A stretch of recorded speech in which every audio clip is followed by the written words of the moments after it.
하나의 말씀 보시겠습니다. 오늘 우리에게 주신 하나의 말씀은 마태복음 25장 1절에서 13절까지 말씀입니다. 1절에서 13절까지 말씀 한 절씩 교독하시고요. 13절은 같이 한 목소리로 봉독하겠습니다.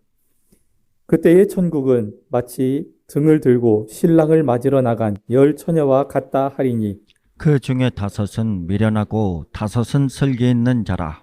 미련한 자들은 등을 가지되 기름을 가지지 아니하고 슬기 있는 자들은 그릇에 기름을 담아 등과 함께 가져갔더니 신랑이 더디 오므로 다 졸며 잘세.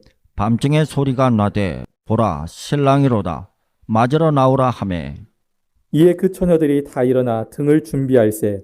미련한 자들이 슬기 있는 자들에게 이르되 우리 등불이 커져가니 너희 기름을 좀 나눠 달라 하거늘 슬기 있는 자들이 대답하여 이르되 우리와 너희가 쓰기에 다 부족할까 하노니 차라리 파는 자들에게 가서 너희 쓸 것을 사라 하니 그들이 사러 간 사이에 신랑이 오므로 준비하였던 자들은 함께 혼인잔치에 들어가고 문은 닫힌지라. 그 후에 남은 처녀들이 와서 이르되 주여 주여 우리에게 열어 주소서. 대답하여 이르되 진실로 너희에게 이르노니 내가 너희를 알지 못하노라 하였느니라. 그런즉 깨어 있으라. 너희는 그날과 그 때를 알지 못하느니라. 아멘. 오늘은 대림절 세 번째 주일로 여기 있는 것처럼 기쁨을 상징하는 그런 날입니다. 대림절을 되고 난 이후부터 현수막도, 앞에 휘장도, 초도 보라색 초를 켜놓으니까 이 보라색이 왜 보라색만 사용하는가 하는 또 궁금증이 있는 분들이 있더라고요. 보라색이 갖는 의미가 있어서 보라색 초를 사용하는 겁니다. 보라색은 옛날부터 아무나 사용할 수 있는 색깔이 아니었습니다. 왜냐하면 그 상징하는 의미가 있는데 상징하는 의미가 뭐냐? 영광을 나타내는 색입니다. 그래서 한 나라의 왕만 영광을 받을 수 있기 때문에 왕을 상징하는 색깔입니다. 그래서 이 땅에 왕으로 오신 예수 그리스도를 나타내기 위한 초를 켜는데 그 왕의 상징인 보라색 초를 사용하는 겁니다. 또 보라색이 가지고 있는 의미가 한 가지 더 있습니다. 왕이 영광만 받는 게 아니라 왕으로서의 또 그 힘든 고난을 받게 됩니다. 왕의 영광과 함께 보라색에는 고난이라는 의미가 있습니다. 그래서 영광의 왕으로 오신 이 대림절 기간, 그리고 고난을 상징하는 사순절 기간에 영광과 고난을 상징하는 보라색을 사용하게 되는 겁니다. 그런데 오늘은 또 세 번째 초로 이 분홍색 초를 사용했습니다. 왜 분홍색 초를 사용하느냐? 예수님은 고난당하지만 그 고난 가운데 우리에게 기쁨과 희망을 주는 의미에서 보라색 초를 사용합니다. 그래서 대림절 셋째 주, 그 다음에 사순절 기간에 이 총 6번의 주일을 지나는데 네 번째 주에는 이 분홍색이나 장미 색깔의 어떤 휘장을 사용함으로써 그 고난 가운데 우리의 기쁨을 주셨음을 상징하기도 합니다. 오늘 본문에 보면 이 기쁨의 그런 자리가 마련되어져 있습니다. 무슨 내용이냐? 이 혼인잔치와 관련되어 있는 이 기쁨의 자리가 준비되어져 있다는 겁니다. 그런데 이 기쁨의 자리, 혼인잔치, 이 내용을 왜 우리에게 오늘 주셨느냐? 이 내용을 통해서 바로 주님 오심을 기다리는 그 기다림의 시간 동안 우리가 무엇을 준비해야 하는지 하나님께서 말씀하시기 위함입니다. 여러분, 결혼식 하면 누가 생각납니까? 예, 신랑, 신부가 생각납니다. 뭐 많은 것들이 있겠지만 신랑, 신부가 주인공이기 때문에 그렇습니다. 그런데 오늘 이 결혼식의 주인공은 신랑과 신부가 아닙니다. 제목부터 보면 1절 위에 보면 여러분들의 성경에도 써 있죠? 혹시 뭐라고 써 있나요? 네, 열처녀 비유. 결혼식인데 신랑과 신부에 관한 뭐 결혼식 자체의 이야기도 아니고요. 열처녀 비유라고 써 있습니다. 결혼식의 가장 중요한 사람인 신부는 언급조차 되지 않고요.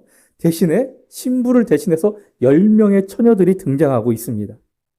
이 10명의 처녀들은 왜 등장하느냐? 왜 나타나느냐? 결혼식 장소인 신부의 집으로 오는 신랑을 맞이하여 마을 입구에서 신부의 집까지 안내하기 위해서 나오는 겁니다. 그러나 이들의 예상보다 신랑이 늦게 도착하게 되었고 얼마나 늦었는지 기다리던 사람들이 졸다가 잠에 빠지게 되었습니다. 시간이 얼마나 흘렀을까요? 누군가 신랑이 오고 있으니 빨리 등불을 준비하라는 외치는 소리가 들려왔습니다. 잠에 들었던 10명의 처녀들은 각자 자기의 등불을 점검하고 불을 밝히려고 했습니다. 그런데 5명의 처녀들에게서 문제가 생겨납니다. 무슨 문제일까? 준비한 등에 기름이 떨어져 불이 꺼져가고 있었습니다.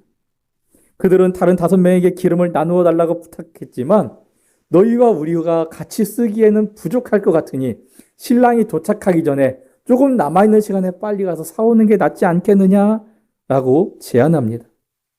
이 말을 들은 이 5명의 처녀들이 가서 기름을 사기 위해서 떠났습니다. 하지만 이들이 자리를 비운 사이에 도착한 신랑은 남아있던 5명의 처녀들과 함께 혼인잔치에 들어가고 잔치집의 문은 닫혀버렸습니다. 뒤늦게 이곳에 도착한 이 기름 사러 갔던 5명의 처녀들이 문을 두드리며 우리에게 문을 열어주십시오라고 외쳤지만 안에서 들려오는 답변은 나는 너희가 누군지 알지 못한다라는 그런 말뿐이었습니다. 이것은 우리가 잘 알고 있는 이야기입니다. 그런데 우리가 이 내용을 조금 더 잘 이해하기 위해서는 당시 유대인들의 결혼 풍습에 대해서 알아야 합니다. 지금도 유대인들은요, 그 전통적인 결혼 과정을 그대로 하고 있습니다. 물론 디아스포라로 다른 나라에 나가 있는 유대인들은 그렇지 않지만 이스라엘 안에 있는 유대인들은 지금도 많이 하고 있으니까 한번 잘 들어보시기 바랍니다. 자, 유대인들의 결혼식은 항상 신부의 집에서 합니다. 아니면 신부가 살고 있는 그 고향에서 합니다. 우리나라도 원래 결혼식은 어디에서 했습니까? 신부 집에서 했잖아요. 신부 동네에서 했잖아요. 이게 유대인들뿐만 아니라 우리나라뿐만 아니라 대부분의 나라가 신부가 사는 동네에서 결혼을 해오고 있었습니다. 자, 그런데 이 결혼식을 하기 위해서 우리는 어떻게 하죠? 자, 결혼식을 할 때, 여러분, 우리나라는 결혼을 어떻게 합니까? 언제 결혼식이 시작되죠? 결혼식장에 신랑 신부가 와서 준비하고 있고, 신랑 신부의 어머니가 저 뒤쪽에 있어서 이제 입장하면서 화촉을 밝힘으로써 결혼의 시작을 알리잖아요. 그런데 유대인들은 그렇지 않습니다. 언제 결혼하느냐? 신랑이 이 결혼식을 위해서 이제 신부의 집으로 가기 위해서 자기 집을 출발할 때 결혼의 절차가 시작이 됩니다. 그런데 언제 출발하느냐? 해가 질 때 출발합니다. 밝은 낮에 출발하지 않고 왜 유대인들은 해가 질 때 출발해서 신부의 집을 향해서 갈까? 지금이라면 뭐 가로등도 많이 있고요. 차도 있어서 금방 갈 수 있지만 옛날에는 가로등도 없고 길도 걸어서 가야 되니까 먼데 왜 굳이 그 밤에 출발을 할까? 그 이유는 결혼을 인생의 새 출발로 여깁니다. 우리도 그러잖아요. 새로운 출발로 여깁니다. 그래서 이 새 출발하는 결혼을 새로운 날이 시작되는 그 시간에 출발을 하는 겁니다. 시작을 하는 겁니다. 유대인들은요, 창세기 보면은 하나님의 말씀에 이렇게 기록되어 있습니다. 저녁이 되며 아침이 되니 이는 첫째 날이니라. 또 저녁이 되며 아침이 되니 이는 둘째 날이니라. 저녁이 되며 아침이 되니 이는 셋째 날이니라. 저녁에 하루가 시작되는 게 유대인들입니다. 그래서 유대인들은 해가 떨어지는 시간 6시를 하루의 시작점으로 여깁니다. 그래서 하루가 시작되는 저녁 6시, 해가 질 무렵에 신부의 집을 향해서 출발하는 겁니다. 당시 관례대로 신랑은 해질 무렵 신부의 집을 향해서 출발했고요. 출발하기 전에 먼저 누군가를 보내서 신랑이 언제쯤 이곳에 도착할 겁니다라고 대부분 알렸습니다. 알리고 출발했지만 여러 가지 이유로 예정보다 늦게 도착하는 경우가 많았습니다. 왜 그렇습니까? 아까 얘기한 대로 지금은 가로등도 많이 있고 차를 타고 가도 내비게이션이 있어서 쭉쭉 안내를 해주지만 과거에는 그렇지 않습니다. 빛이 없는 그 광야를 길을 내면서 가야 했기 때문에 방향을 잘못 잡을 때도 있었고요. 우리가 알고 있는 이야기처럼 여리고로 가다 강도 만난 사람 이야기를 아는 것처럼 중간중간에 그 신랑을 해하려는 사람들이 숨어 있을 수 있기 때문에 그들을 피해서 가다 보면 예정보다 늦게 도착하는 일이 굉장히 많았습니다. 신부가 살고 있는 마을 입구에 이제 신랑이 도착하면 신랑을 따라온 친구들과 그 마을 입구에서 기다리고 있던 신부의 친구들이 함께 신랑을 인도해서 신부의 집까지 안내를 하게 되었습니다. 친구들의 인도를 받아 신부의 집에 신랑이 들어가는 순간 문이 닫힙니다. 결혼식장에 그 결혼 예식을 하는 장소에 신랑보다 늦게 들어갈 수 있는 사람은 없습니다. 신랑이 들어가면 문이 닫히는 겁니다. 자, 그리고 끝이 아닙니다. 이제 문이 닫히는 그 순간 예식에 방해받지 않고 또 동시에 하객들의 안전을 지키기 위해서 예식이 끝나고 그들을 축하하기 위해서 벌이는 7일 동안의 잔치 기간 동안에 그 안에 있는 사람도 나갈 수가 없고요. 밖에 있는 사람도 들어올 수가 없습니다. 무슨 일이 있어서 중간에 사정이 있어서 나가게 되면 그 사람은 다시 들어올 수가 없습니다. 우리가 알고 있듯이 요한복음 2장에 가나 혼인잔치 이야기가 있습니다. 무슨 일이 있었죠? 포도주가 떨어졌습니다. 그런데 그 혼주 집에 있는 하인들도 밖에 나가서 포도주를 구해오지 못하는 이유가 나가면 들어올 수 없기 때문에 그런 겁니다. 오늘 이 본문에 마태복음 25장에 3개의 비유가 있는데 이 3개의 비유 중에 오늘 이 열처녀의 비유가 가장 처음에 기록이 되어져 있습니다. 우리가 지난주에는 2번째 비유, 달란트의 비유를 들었었습니다. 오늘 이 천국에 들어가기 위해 주님 오심을 기다리는 우리가 이 열처녀 비유를 통해서 무엇을 어떻게 준비해야 하는지 하나님은 말씀하고 계십니다. 먼저 우리가 주님을 기다리는 이 시간 동안 철저히 준비하기를 원하십니다. 오늘 본문 3절, 4절 말씀입니다. 같이 한번 읽어보겠습니다. 미련한 자들은 등을 가지되 기름을 가지지 아니하고 슬기 있는 자들은 그릇에 기름을 담아 등과 함께 가져갔더니. 아멘. 우리가 아는 사자성어 중에 유비무환이라는 말이 있습니다. 무슨 말이냐? 준비가 되어 있으면 근심할 것이 없다는 말입니다. 운동선수가 훈련을 게을리하지 않고 최선을 다해서 훈련받고 자기 몸을 만들고 준비했다면 시합날이 다가와도 크게 걱정하지 않게 될 겁니다.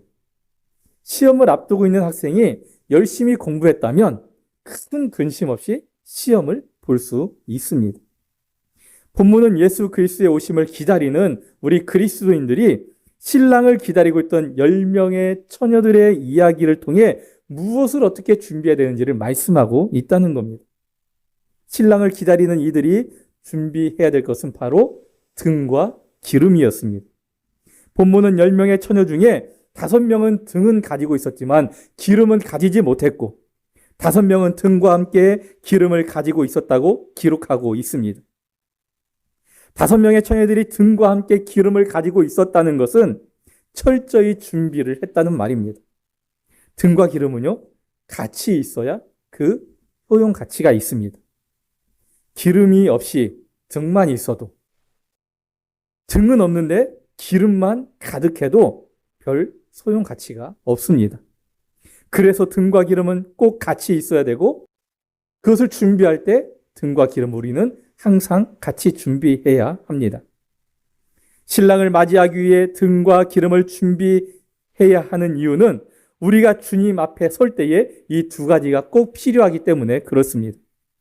본문에서 등은 형식적인 신앙, 우리의 겉모습, 행위를 말하는 것으로 신앙인에게 나타나고 신앙인에게서 보여져야 하는 그런 삶의 모습입니다. 기름은 보이는 것을 만들어내는 근원, 믿음을 말하고 있습니다. 눈에 보이지 않지만 기름과 같은 믿음이 있어야 그 믿음 때문에 우리가 보여지는 그런 신앙의 행동을 나타낼 수 있다는 겁니다. 우리가 믿음이 있어야 예배드릴 수 있습니다. 믿음이 있어야 기도할 수 있습니다. 믿음이 있어야 하나님께 찬송하고 감사드리고 믿음이 있어야 우리가 교회 안에서 봉사할 수 있고 우리가 믿음이 있어야 전도할 수 있게 되는 겁니다.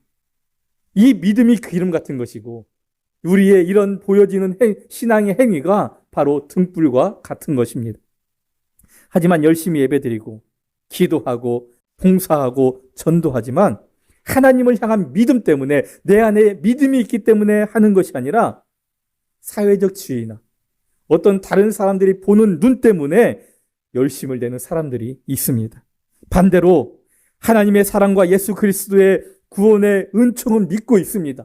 나는 하나님이 있음을 믿어. 나는 예수 그리스도가 있음을 믿어. 그분 때문에 구원 받았어. 라고 말은 하지만 신앙적인 그런 행동이 전혀 보이지 않는 사람도 있습니다.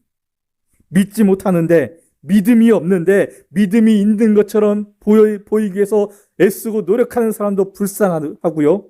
믿음은 있는데 그 삶이 그리스도인이라고 여길 수 있을 만한 아무런 삶의 모습이 보이지 않는 것도 불쌍하고 바른 믿음이라고 볼 수 없습니다.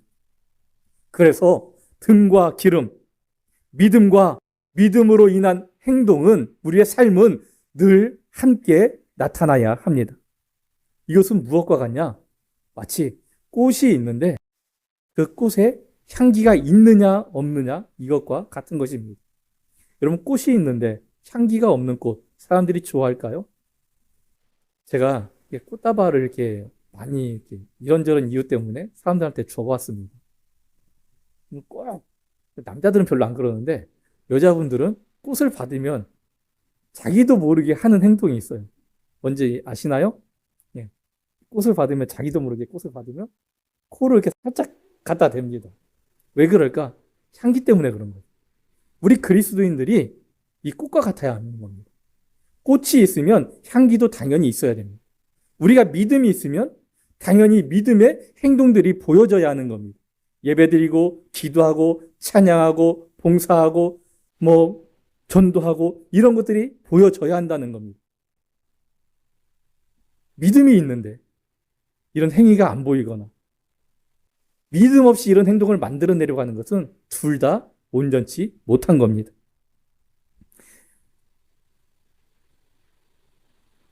그래서 등과 기름, 믿음과 믿음으로 인한 행함이 항상 같이 있어야 되고 이것이 여러분들에게도 나타나기를 원합니다. 이 말씀에 신부의 친구 중에 등과 기름을 같이 준비한 자는 사람들에게 어떻게 인정을 받았느냐? 슬기롭다 여김을 받았습니다. 그렇지 못한 이들은 미련한 사람이 되었음을 우리는 잊어서는 안 됩니다. 이 믿음과 행함이 같이 있어야 되는 건데 이것 중에 하나가 없으면 야고보 사도가 말하기를 죽은 믿음과 같다. 그 자체가 죽었다라고 여기고 있습니다. 하나님은 우리도 살아있는 그런 믿음의 사람, 살아있는 자가 되기 위해서 기름과 같은 믿음, 등과 같은 신앙의 행위가 우리 삶에 동시에 나타나기를 원하고 계십니다.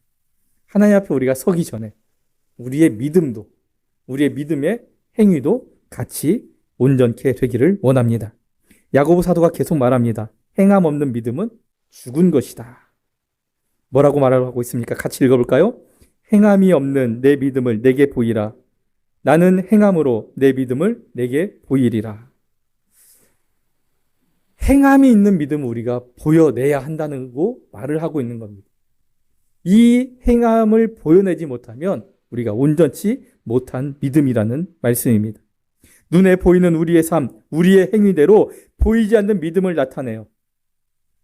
하나님께서 기뻐하시고 하나님께서 원하시는 등과 기름, 믿음과 신앙의 열매를 맺고 있음을 보일 수 있는 우리 모두가 되기를 원합니다. 두 번째, 하나님은 우리에게 기회가 주어졌을 때 준비하라고 말씀하십니다. 5절 말씀입니다. 신랑이 더디오므로 다 졸며 잘세라고 기록하고 있습니다. 어떤 일을 하든지 우리는 준비할 시간이 있다고 말씀드렸습니다. 조금 전에 유비무한 말씀드렸잖아요. 유비무한, 준비할 시간이 있을 때 준비해야 한다는 겁니다. 유비무환으로 그 시간, 준비될 시간에 잘 준비한 사람은 걱정이 없습니다. 그렇지 않나요? 잘 준비하면 걱정이 없잖아요. 아, 내가 볼 때 완벽해. 뭐 실수할 수도 있고요. 뜻대로 잘 안 될 수도 있지만 걱정은 없습니다. 내가 준비한 대로 하면 되니까요. 그런데 주어진 시간에 최선을 다해 열심히 준비해도 어떤 때는 미흡할 수 있습니다. 내가 정말 최선을 다해서 했는데 나중에 보니까 좀 부족한 게 보이는 거예요. 그럴 때가 있습니다. 그런데 이게 웬일일까요? 그 하고자 했던 일이 좀 일정이 딜레이 되는 겁니다. 생각지 않은 일이 생겨서 이게 내가 그 조금 부족한 것을 보충할 만한 시간이 생기는 겁니다. 그러면 어떨까? 기쁜 마음으로 준비할 수 있겠잖아요. 기쁜 마음으로 그것을 완성시킬 수가 있습니다. 하지만 마지막 주어진 그 시간마저 우리가 활용하지 못하면 기회는 우리에게서 영영 떠나고 그 사람은 그때부터 미련한 사람, 또 성실하지 못한 사람으로 낙인 찍혀서 어려움을 당할 수밖에 없게 됩니다. 본문에 미련한 5명의 처녀가 바로 그런 사람이었습니다. 이들은 신랑이 오는 것을 알고 있었습니다. 좀 늦더라도 분명히 신랑이 온다는 것을 알고 있었습니다. 그런데도 이들이 자기가 준비한 것에 미흡한 점을 채우지 못했다는 겁니다. 신랑이 도착 예정 시간을 미리 통보하기 때문에 신부의 친구들은 그 시간만큼 밝힐 수 있는 기름과 등을 준비하면 됐습니다. 하지만 신랑이 늦게 와서 기름이 떨어진 것이니 어찌 보면 큰 잘못이 없다고도 볼 수 있습니다. 그러나 이들은 사명이 있습니다. 무슨 사명입니까?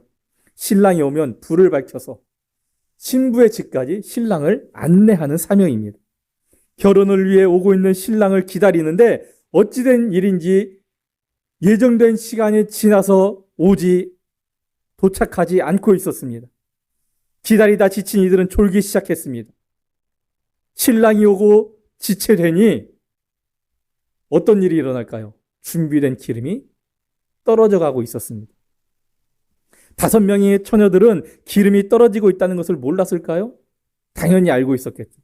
내가 2시간 밝힐 기름을 준비했으니, 내가 5시간 밝힐 기름을 준비했으니 그 시간이 넘어가면 이 불이 꺼지리라 당연히 알고 있었을 겁니다.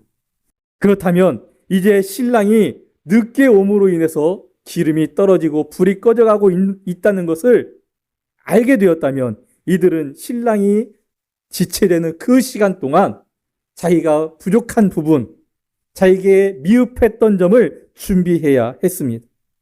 5명의 처녀들과 같이 완벽하게 준비된 사람들과 같이 함께 졸고 함께 잠에 빠져서는 안 됐습니다. 보충할 시간, 기회가 주어졌을 때 기름을 준비해야 했지만 이들은 자기들에게 주어진 마지막 시간, 마지막 기회마저 허비해버리는 어리석은 자가 되고 말았습니다. 하나님은 우리를 사랑하셔서 늘 준비할 시간을 주십니다. 우리의 준비가 미흡하면 보충할 시간도 주십니다. 여러분, 주님이 제자들에게 내가 너희가 본 대로 다시 오겠다고 약속하셨습니다. 우리는 그 다시 오실 주님을 기다리고 있습니다. 그런데 주님이 곧 오시겠다고 했는데 계속 지체되는 이유가 무엇입니까? 우리의 믿음이 바로 설 수 있도록 시간과 기회를 허락해 주시는 하나님의 사랑 때문입니다.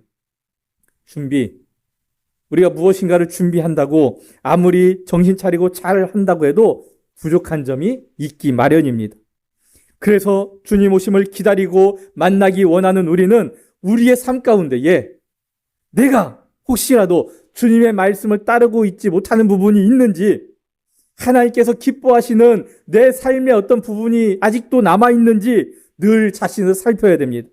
그래서 그것이 보인다면 그 부족한 부분을 고치고 채워나가며 주어진 시간과 기회를 잘 활용해야 합니다. 우리에게 주어진 하루하루는 그냥 밤이 지나고 해가 뜨기 때문에 시작하는 게 아닙니다.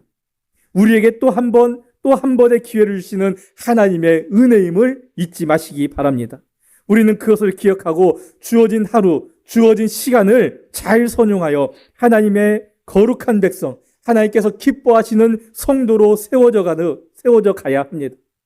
하나님께서 원하시는 것이 무엇인지 그것을 이루며 살아가는 우리 한소망교회 모든 성도님들 되시기를 원합니다. 세 번째, 하나님은 각자 자기의 것을 준비해야 함을 말씀하십니다. 8절에 이렇게 기록하고 있습니다. 같이 읽어보겠습니다. 미련한 자들이 슬기 있는 자들에게 이르되 우리 등불이 꺼져 가니 너희 기름을 좀 나누어 달라 하거늘. 사람들은 어려울 때 서로 돕고 삽니다. 우리나라에서 옛날부터 이렇게 돕고 살았던 흔적을 찾아볼 수 있습니다. 품앗이라고 하는 제도가 있었는데요.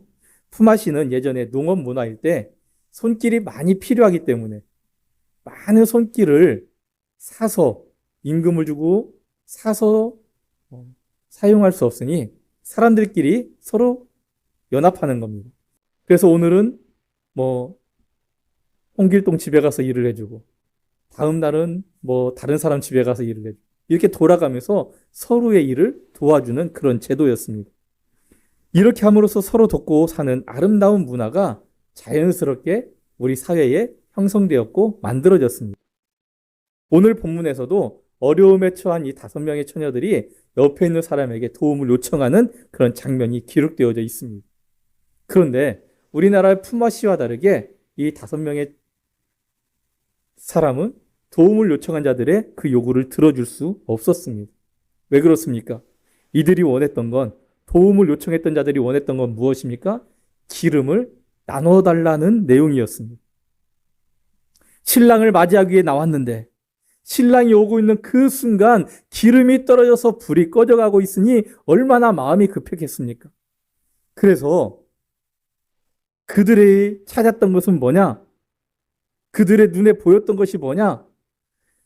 여분의 기름을 준비한 슬기로운 처녀들이 가지고 있던 기름병이었습니다. 저 기름병에 있는 기름을 우리가 조금 나누어 받으면 그래도 되지 않을까 이렇게 생각했지만 이 슬기로운 처녀들이 보기에 우리가 기름을 나누어 주면 신랑을 안내해서 신부의 집에 들이기 전에 등불이 같이 꺼져버릴 것 같다라는 생각이었습니다. 그래서 이 미련한 처녀들에게 말합니다. 야, 우리가 보니까 너희한테 기름을 나누어 주면 우리의 등도 꺼지고 너희의 등도 꺼질 것 같으니 신랑이 도착하기 전에 조금 시간이 있을 때 가서 기름을 사오는 게 낫지 않겠느냐 하며 거절하는 겁니다. 예전에 전도할 때요. 제가 전도하니까 어떤 분이 이렇게 대답을 하더라고요. 부인이 잘 믿어. 내 아들이, 내 자녀들이 교회에 잘 다녀. 내 친구 중에, 친한 사람 중에 정말 열심히 신앙생활하는 사람이 있는데 그 사람들이 천국 갈 때 가만히 있겠어? 나 하나 데리고 가겠지. 내가 따라가면 돼. 이렇게 말하는 사람이 있었습니다. 그런데 애석하게도 그럼 믿음은 다른 사람들에게 빌릴 수가 없는 겁니다.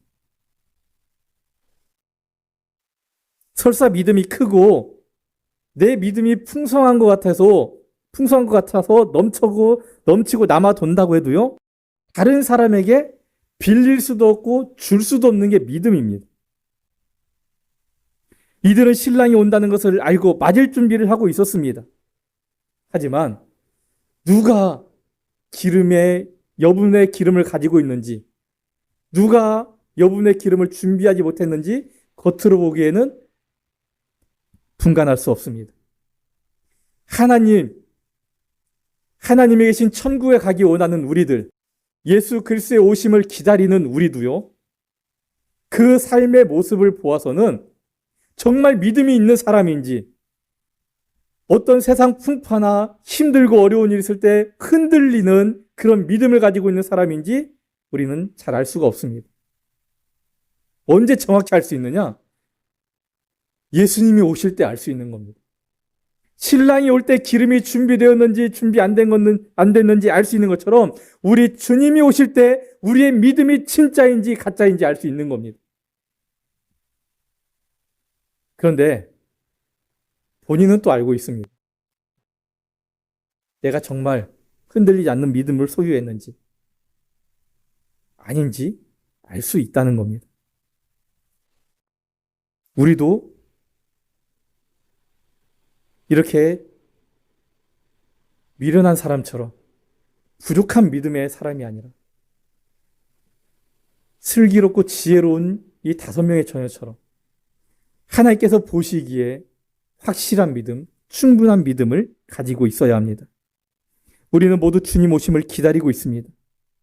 하지만 또 우리가 온전한 믿음과 믿음의 실천이 없는 삶을 살고 있다면 등은 있지만 기름을 준비하지 못한 미련하고 어리석은 모습으로 기다리는 사람과 같습니다. 우리에게 언제까지 시간이 주어질지 아무도 알 수 없습니다. 기회가 될 때, 아직 우리에게 시간이 남아있을 때 우리는 준비해야 합니다. 내 믿음과 내 행위가 부족하다고 다른 사람에게 빌릴 수 있는 것도 아닙니다. 내가 많은 것 같다고 다른 사람들에게 나누어 줄 수 있는 것도 아닙니다. 그래서 우리가 늘 하나님 앞에 바로 서야 하고 믿음을 따라 살아가야 하는 겁니다. 우리 주님이 우리에게 원하시는 것은 우리가 끝까지 하나님을 떠나지 않고 아직 내게 시간이 있고 기회가 있을 때 철저히 자신을 살피면서 믿음을 지키고 하나님께서 기뻐하시는 믿음의 삶을 살아내는 것입니다. 우리가 주님 오심을 기다리며 주님의 뜻에 부응하는 삶을 살아가려고 최선의 노력을 다할 때 하나님은 우리의 믿음이 떨어지지 않고 우리의 삶에 아름다운 열매들이 맺혀갈 수 있도록 도우시고 인도하셔서 영광의 면류관을 주시겠다고 사도 바울을 통해 약속해 주셨습니다. 디모데후서 4장 7절에 그 약속의 말씀이 있습니다. 같이 한번 읽어보겠습니다.